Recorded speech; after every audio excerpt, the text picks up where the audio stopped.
Assalamualaikum warahmatullahi wabarakatuh. Selamat pagi, salam pengadaan.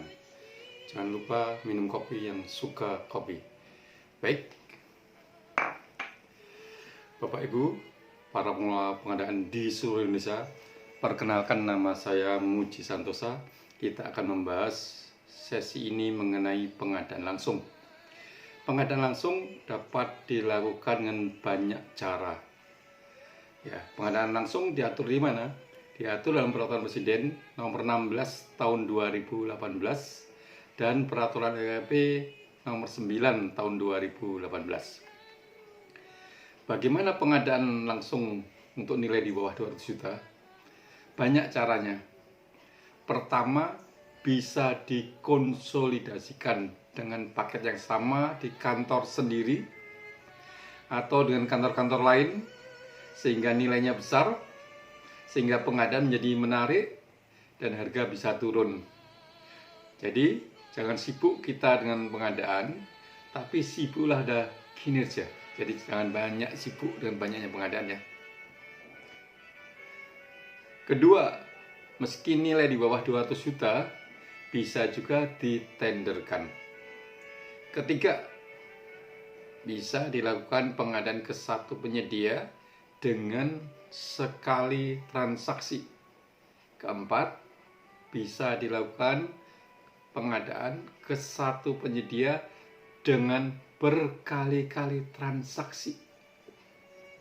Kelima, bisa dilakukan pengadaan ke banyak penyedia dengan banyak transaksi.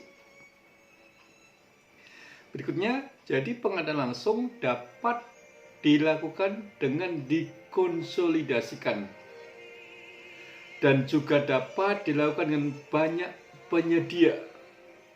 Dengan banyak penyedia ini, apakah tidak memecah-mecah paket?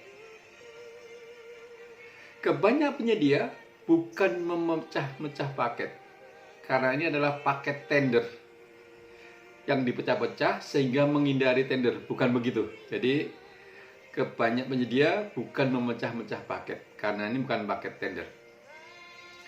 Berikutnya, kebanyak penyedia, apakah ini dapat dilakukan untuk satu akun anggaran? Ya, satu akun bisa banyak transaksi, atau di suatu akun anggaran bisa terjadi banyak perikatan. Bentuknya apa itu? Kontrak, SPK, kwitansi, nota, dan sebagainya. Berikutnya misalkan ada anggaran 125 juta rupiah dilakukan dengan banyak penyedia, maka akan banyak kwitansi. 125 juta ya dengan kwitansi. Apakah diperbolehkan dengan harga yang berbeda-beda? Ketika waktunya berbeda-beda, akan sangat mungkin harganya juga berbeda-beda. Kalau waktunya sama, misal pada hari yang sama, akankah harganya harus sama?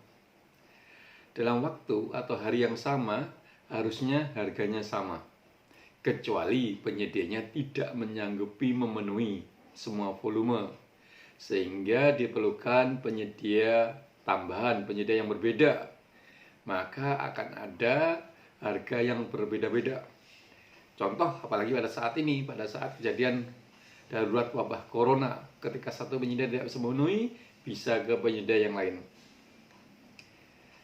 Kalau harga beli kita dengan bukti perikatan seperti nota atau kwitansi, perlukah dilampiri izin usaha dan sebagainya? Kalau untuk nota atau kwitansi, tidak perlulah dilampiri dengan izin usaha. Yang penting barangnya tidak fiktif dan harganya tidak markup. Kalau kita beli dengan bukti perikatan seperti nota atau kwitansi, perlukah ada stempelnya, misalkan stempel toko? Stempel bukan syarat sahnya bukti perikatan. Kalau punya stempel, silahkan digunakan. Kalau nggak ada, ya nggak apa-apa. Bagaimana bila penyedia tidak punya NPWP, nomor pokok wajib pajak? Disarankan kita bertransaksi kepada yang memiliki NPWP. Namun dalam hal penyedianya tidak memiliki NPWP, maka PPh dikenakan 2 kali lipat. Misal PPh 1,5%, kalau tidak memiliki NPWP menjadi 3%. Bagaimana pengenaan PPN, pajak pertambahan nilai? Bila penyedia adalah PKP, pengusaha kena pajak, maka dikenakan PPN. Bila dia bukan PKP, pengusaha kena pajak, seperti toko atau penjahit sebelah rumah kita, maka tidak dikenakan PPN. Namun demikian, silahkan dikoordinasikanlah dengan yang proses pembayaran DPAKD, bagian keuangan atau yang mana. Karena masih banyak yang menganggap setiap transaksi di atas 1 juta harus dikenakan PPN. Nah, ini harus dikoordinasikan ya. Berikutnya saran saya untuk pengadaan langsung ini, lakukanlah identifikasi kebutuhan. Ya, kita tidak perlu membeli harga yang tinggi dan banyak. Ya, jadi lakukan identifikasi kebutuhan sehingga hasil pengadaan tidak berlebih atau mubazir.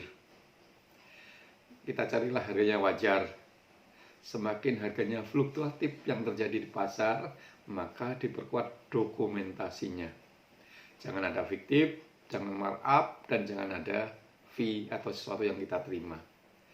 Koordinasikan dengan bagian keuangan agar pengadaan dapat diproses secara akuntabel dan bukan karena dokumentable.